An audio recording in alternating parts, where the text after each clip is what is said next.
E aí, pessoal, tudo bem? Aqui é o professor Volney. Estou aqui para mais uma aula de ciências e conto com o apoio da Elaine. Tudo bem, Elaine?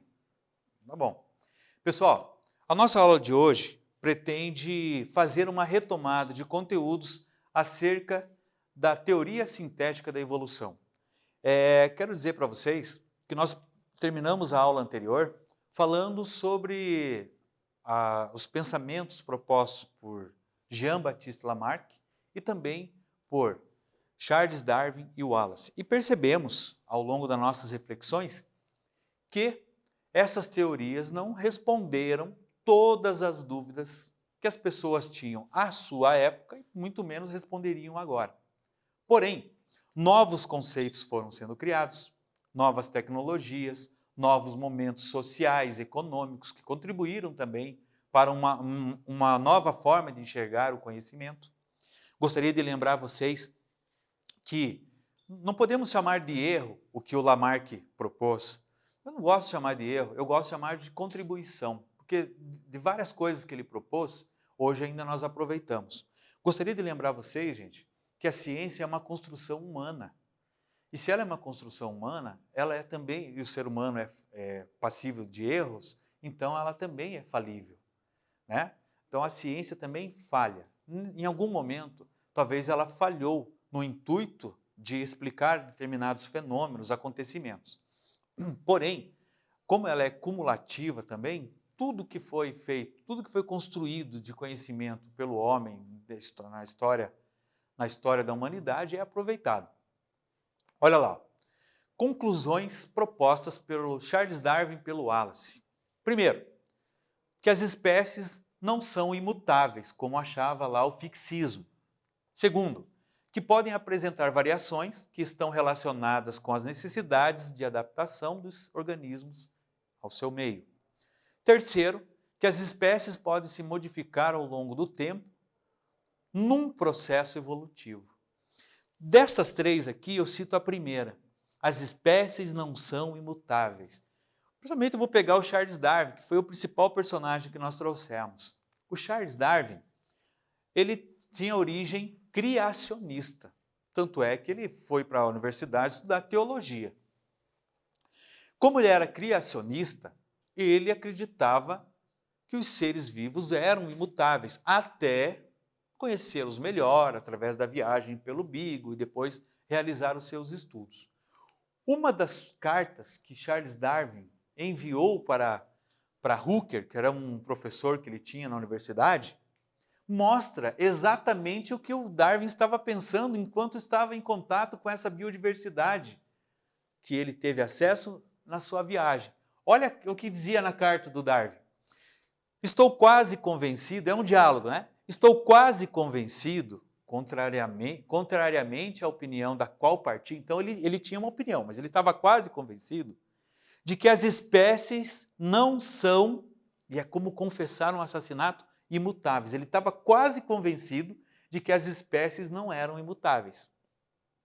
O céu protegeu-me do absurdo de Lamarck, de uma tendência à progressão.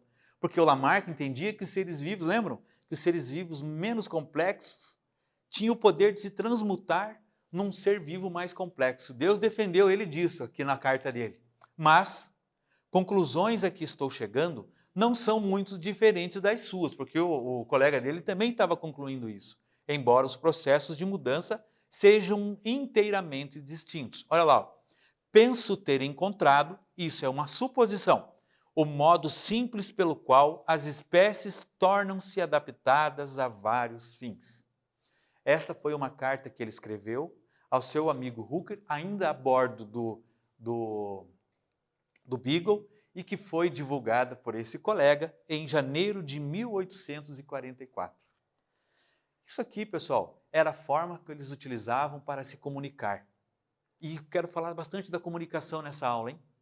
Nós não tínhamos celular, nós não tínhamos telefone ainda, nós não tínhamos computadores, nós não tínhamos telégrafos, nós não tínhamos um monte de tecnologia, redes sociais, internet. Então, como é que eles se comunicavam? Através de cartas.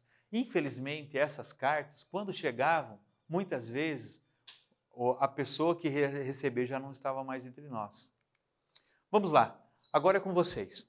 Darwin descobriu através das redes sociais que o Wallace estava realizando uma pesquisa semelhante à sua, inclusive com os mesmos resultados. A teoria da seleção natural proposta pelo Wallace, aquele amigo dele, teve como fonte de pesquisa a Amazônia brasileira. Assinale a alternativa correta. Isso foi falso ou isso foi verdadeiro? Reflitam, pessoal. Deem uma lidinha no texto mais uma vez. Daqui a pouco eu volto.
E aí, pessoal, responderam?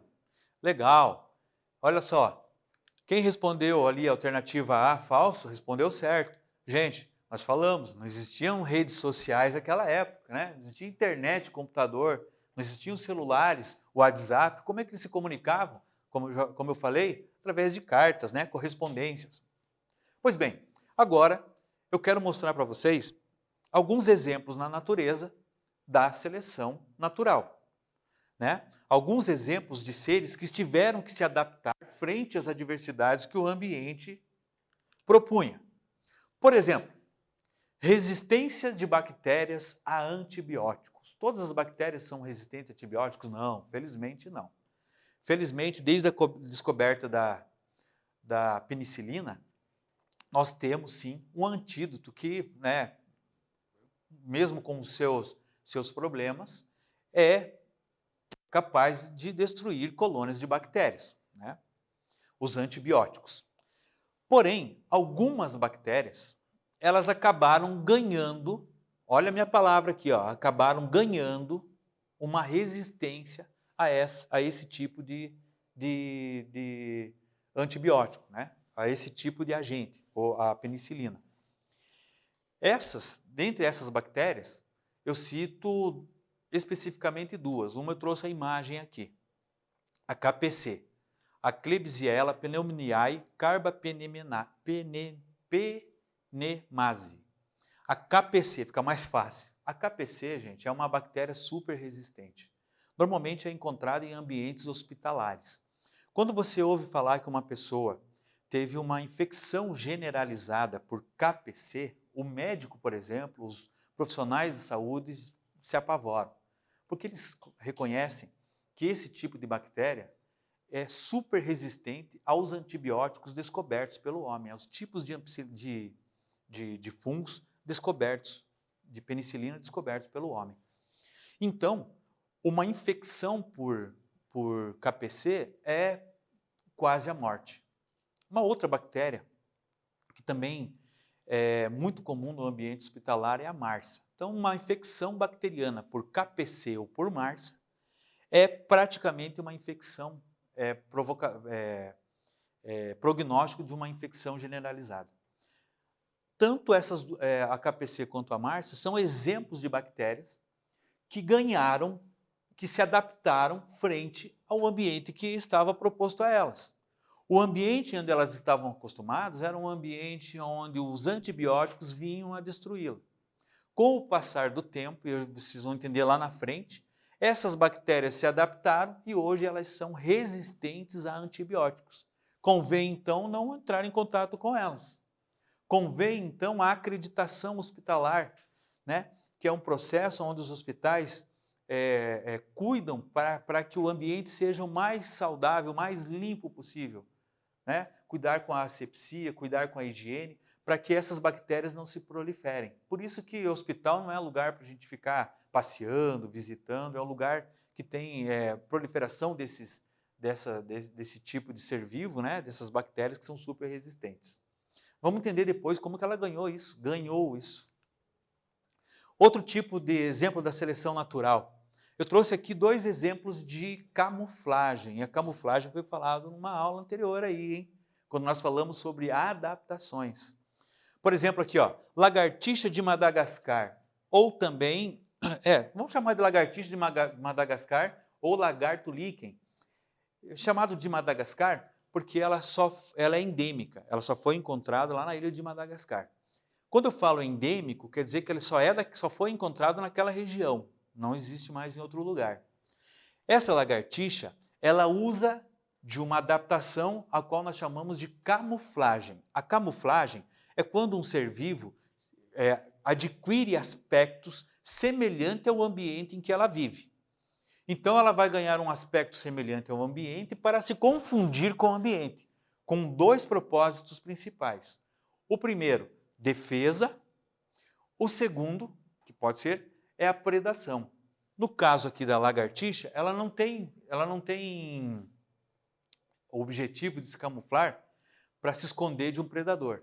O objetivo dela é se camuflar aqui no líquen do tronco das árvores esperando que algum inseto venha depositar as suas larvas para que ela possa predá-lo, para que ela possa se alimentar. Porque ela é lenta, né, frente aos insetos, então se ela não se adaptasse a esse tipo de camuflagem, ela talvez não ia ter facilidade para a alimentação. A outra lagarta ali é a barão comum. Vocês estão vendo ela ali, pessoal? É muito difícil. Ela está aqui no meio da folha. Ela está aqui no meio da folha e ela usa essa camuflagem com o mesmo objetivo do que a lagartixa de Madagascar. Se camufla para poder predar. Então, quando o inseto chega ali no vegetal para depositar seus ovos ou coisa parecida, ela vai lá e ataca. É uma camuflagem uma camuflagem que é utilizada para a sobrevivência, no caso, na predação. Outro tipo de exemplo da seleção natural. Aqui eu tenho um exemplo ao qual eu vou chamar de mimetismo. O que é o mimetismo? Ao contrário da camuflagem, no mimetismo, os seres vivos adquirem aspectos de outro ser vivo, eles começam a parecer fisicamente com outro ser vivo, no qual essa aparência o dá vantagem. Eu já trouxe isso em aulas anteriores, quando eu falei lá sobre a coral falsa, a coral verdadeira, a borboleta, os tipos de borboleta, né? A monarca, a vice-rei, trouxe vários exemplos. Hoje eu trouxe a borboleta coruja. Olha que interessante a borboleta coruja, gente. A borboleta coruja, ela usa esse mimetismo, essa forma de se parecer com outro ser, para se proteger, porque senão o predador vem e se alimenta dela. O que ela tem nas asas? Ela tem nas asas algo que parece um olho. E quando elas estão próximas uma da outra, esses olhos simulam um outro ser que vive ali perto delas, que são as corujas. As corujas, vocês sabem, são aves de rapina, né? Com garras afiadas, aquele bico curvo. Então ela caça, é um caçador muito forte, muito, muito importante. É topo da cadeia alimentar nesse ambiente. Mas ela só tem hábitos noturnos. A coruja não enxerga quase nada durante o dia, mas os seres vivos não sabem disso. Os seres que estão ali perto só sabem que ela é muito perigosa. Quando eles observam esse tipo de borboleta lá de longe, eles pensam que é uma coruja. Então o que eles fazem? Opa, saem de perto. Eles não se aproximam, achando que é a coruja. Então essa técnica que eles utilizam, essa adaptação que eles adquiriram, que essas borboletas adquiriram, é chamado de mimetismo e é utilizado para a sua sobrevivência, para que ela possa ser confundida com outros seres e espantar os predadores. Existe uma outra que por exemplo, eu trouxe aqui a joaninha. Quando a gente vê a joaninha, que bonitinha, corpinho lá escuro, com aquelas bolinhas ali vermelhas. Gente, isso aqui chama-se coloração advertência, que é assim, ó. Nos animais, algumas cores muito vivas servem como advertência. Por exemplo, as cores da cobra coral lá, vermelha, preta e branca, muito vivas, elas remetem a um ser perigoso para os outros. Então eles não se aproximam. E quando se aproximam, já sabe o que acontece, uma cobra extremamente venenosa. Existem algumas pererecas também que têm coloração fluorescente, existem, enfim, alguns seres vivos adquirem esse tipo de coloração mais viva para se proteger. É o caso da joaninha, ela não traz nenhum mal, ela é inofensiva, praticamente. A única forma que ela encontrou para se adaptar frente a esses predadores foi desenvolver cores vivas no seu casco ali, para chamar a atenção dos predadores. Quando os predadores veem a joaninha, eles evitam se alimentar da joaninha, porque pensam que ela pode ser perigosa, como são os seres que normalmente têm cores vivas. Beleza? Então é a coloração advertência, também é uma adaptação conquistada por essa espécie. Beleza? Vamos ver se vocês entenderam lá. A teoria da seleção natural proposta por Darwin e Wallace propõe que o ambiente seleciona entre as variações existentes nos indivíduos de uma mesma espécie aqueles com características mais adequadas a ele. Assinale a alternativa correta. Isso é falso ou isso é verdadeiro, gente? Analisem o texto aqui e respondam. Eu já volto.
E aí, pessoal, responderam? Olha lá, ó, quem respondeu verdadeiro, parabéns. Vamos lá. Mas como eu falei no início da aula, as teorias propostas por Lamarck, por Charles Darwin, por Wallace, não responderam todas as questões à época e nem responderiam nos momentos atuais. Nós passamos por transformações, nós passamos por novos conceitos e hoje nós conseguimos entender que a importância da teoria evolucionista, mas também acrescentamos a essa teoria conceitos novos. Aquilo que nós vamos chamar de teoria sintética da evolução. Quais são os conceitos novos e o que o Darwin e o Wallace não conseguiram explicar, por exemplo? Olha lá, ó. Darwin mencionou em sua obra a existência das variações e sua importância para o processo evolutivo, beleza? Porém, não conseguiu explicar como as variações surgiram e como eram transmitidas aos descendentes. Assim, ó, o Darwin não conseguiu explicar como que a Joaninha adquiriu aquela coloração advertência. O Darwin e o Wallace, nas suas obras, não conseguiram explicar como é, por exemplo, que as bactérias, que fosse hoje, como que essas bactérias se tornaram, de fato, resistentes aos antibióticos e como que elas passaram essa característica para os seus descendentes. Porém, pessoal, se tivesse tido, naquela época, uma forma de comunicação mais eficaz do que, por exemplo, as correspondências, eu tenho certeza absoluta que essas respostas nós já teríamos há muito tempo. Por quê? Porque o Darwin e o Wallace publicaram sua obra em 1859. E, em 1865, já quase no mesmo período, um outro cientista, lá na Europa também, chamado Gregor Johann Mendel, também lançava sua obra, a qual ele colocava os princípios o que nós chamamos hoje, princípios da hereditariedade. O Mendel, na sua obra, explicava exatamente como que acontecia esses processos de transmissão de características entre gerações. Infelizmente, eles não tiveram acesso um ao outro. Porém, a ciência moderna fez o favor de juntar esses conhecimentos. O conhecimento evolucionista lá proposto pelo Charles Darwin e Wallace, com os conhecimentos propostos por Mendel, os conhecimentos de hereditariedade, genética propostos por Mendel. E aí, nós temos hoje respostas para algumas questões. Por exemplo, a respeito das características adquiridas, dessas adaptações que os seres vivos conquistaram, e a respeito de como isso se propaga, como isso é transmitido para outras gerações, nós temos dois termos que vocês precisam se familiarizar e guardar isso. Isso aqui é uma revisão e aqui é o ponto principal da aula. Existem duas formas para que isso ocorra, através de mutações e através de recombinações genéticas. Esses dois termos, mutação e recombinação genética e mutação, foram termos que o Darwin não conhecia, o Wallace não conhecia. São os termos que nós utilizamos hoje, são conhecimentos que nós utilizamos hoje para explicar, por exemplo, como é que as bactérias se tornaram super resistentes aos antibióticos. Como é que a lagarta de Madagascar adquiriu essa capacidade de se camuflar lá no ambiente para tentar conseguir pegar a presa. Então, a mutação e a recombinação. Aqui eu trouxe um exemplo, lógico, nós vamos explicar isso com muito mais propriedade nas próximas aulas, quando eu estiver falando sobre genética, sobre DNA, sobre genética molecular. E principalmente, vocês vão ver isso lá no ensino médio. Mas é importante que vocês entendam que a recombinação genética ocorre na formação dos gametas. Nos seres sexuados, né? Como a nossa espécie, por exemplo, no momento da formação dos gametas, naquela divisão a qual nós chamamos de meiose, ocorre uma redistribuição genética. Os cromossomos homólogos, um que eu ganhei do meu pai e aquele que eu ganhei da minha mãe, eles trocam materiais, eles trocam partes, e ao trocarem partes, eles vão proporcionar a variabilidade. Olha um exemplo. Lá na tua casa, se você tem irmãos, percebam como vocês são diferentes, mesmo vindo do mesmo pai e a mesma mãe. Isso é variabilidade. Em que momento que isso aconteceu? Isso se iniciou lá na formação dos gametas. Lógico, gente, isso não tenho como explicar em 2, 3 minutos.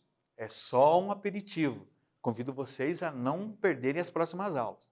Então, a recombinação genética, somente na formação dos gametas, e as mutações, ou seja, as transformações nos genes, são os responsáveis por essas adaptações, as quais os seres vivos adquirem para sobreviver ao ambiente inóspito. E aí eu tenho aqui, ó, resistência a antibióticos. Como que eu explico isso? Voltando um pouquinho, nos slides anteriores eu trouxe só essa imagem e disse que as bactérias ganharam essa capacidade, agora eu tenho condições de explicar melhor isso aqui, ó. Não é que elas ganharam essa capacidade. O que aconteceu aqui foi uma mutação genética. Os antibióticos, em contato com essa bactéria, alteraram a estrutura genética dela, a tornando resistente a esses produtos. Olha lá, ó, uma bactéria era sensível ao antibiótico, era sensível. Qualquer antibiótico chegava lá, matava ela. E passou a ser resistente. Não é porque ela se acostumou ou ganhou essa capacidade, e sim porque sofreu uma mutação que, para sua evolução, tornou-a resistente. A KPC, a MARSA, são chamadas de bactérias super resistentes, resistentes a antibióticos, porque sofreram uma mutação. Beleza, pessoal? E onde que essas mutações ocorrem? Ocorrem também a nível molecular. As mutações ocorrem no material genético, é mutação genética, nos genes, na estrutura do ser vivo. Tá? Quem são os fatores e o que essa mutação pode provocar? Bom, é essa mutação que promove a variabilidade. Quanto mais variabilidade você vê, maior foi a influência tanto da mutação quanto da recombinação gênica. Quais são os fatores que podem levar a uma mutação, uma transformação no gene? Ações radioativas, como raio-x, radiação ultravioleta, agentes químicos, fenóis.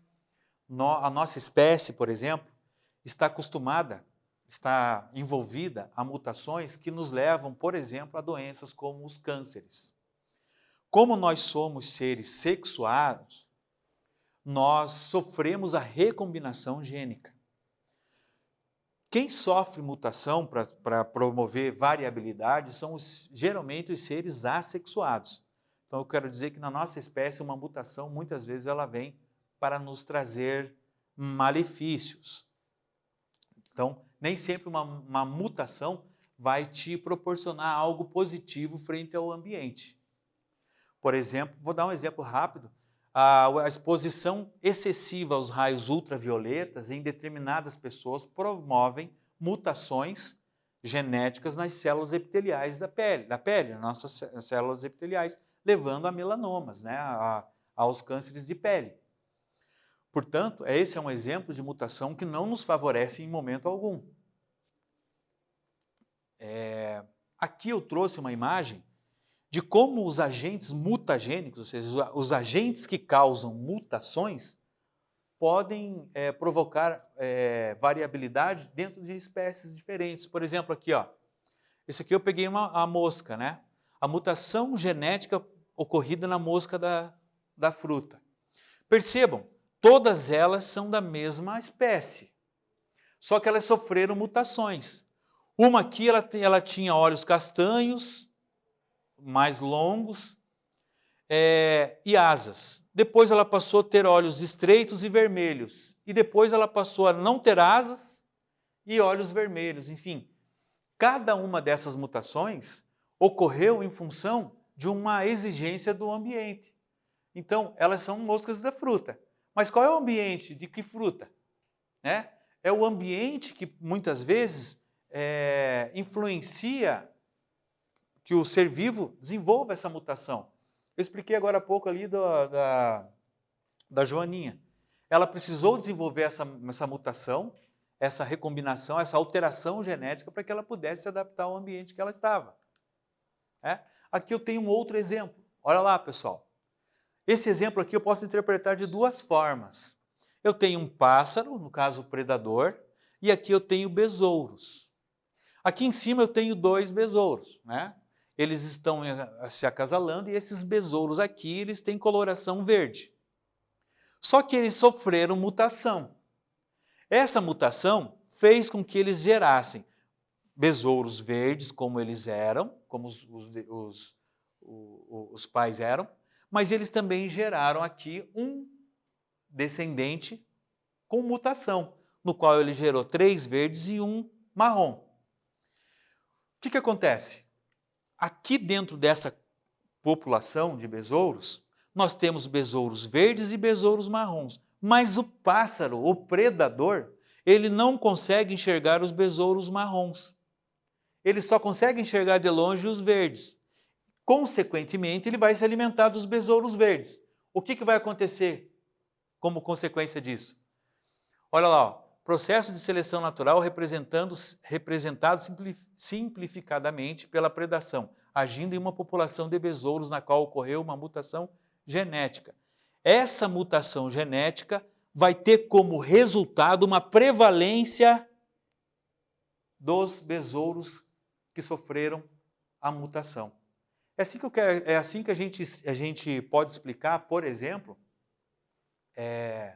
como que uma espécie, seres da mesma espécie, acabaram prevalecendo, existem ainda em relação a outros que acabaram não conseguindo.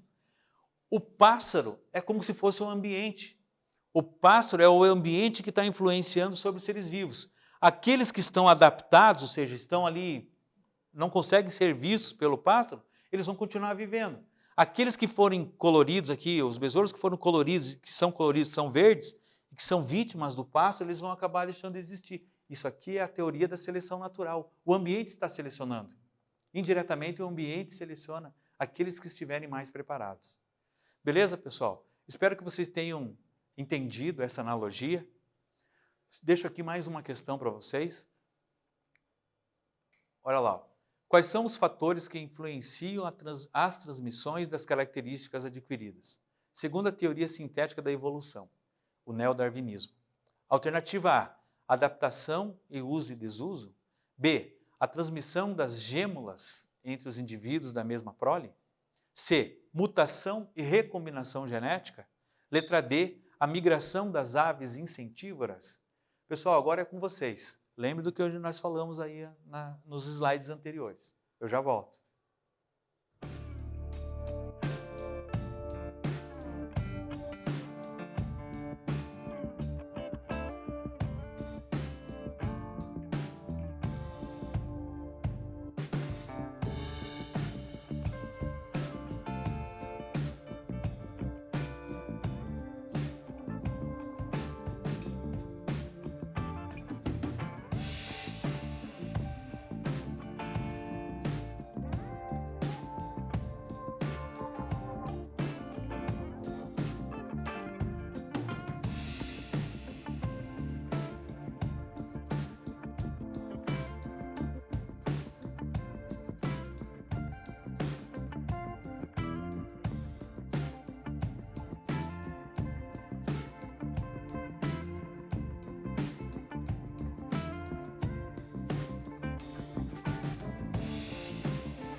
Aí, pessoal, quem respondeu a alternativa C, mutação e recombinação gênica, acertou. Lembrando que esses dois termos, a mutação e a recombinação genética ou gênica, são os termos que Darwin e Wallace não, por exemplo, não conheciam. Beleza? Guardem isso, gente. Nenhum ser ganha, nenhum ser absorve uma adaptação. Ele sofre uma mutação ou uma recombinação genética. Beleza? Até a próxima aula.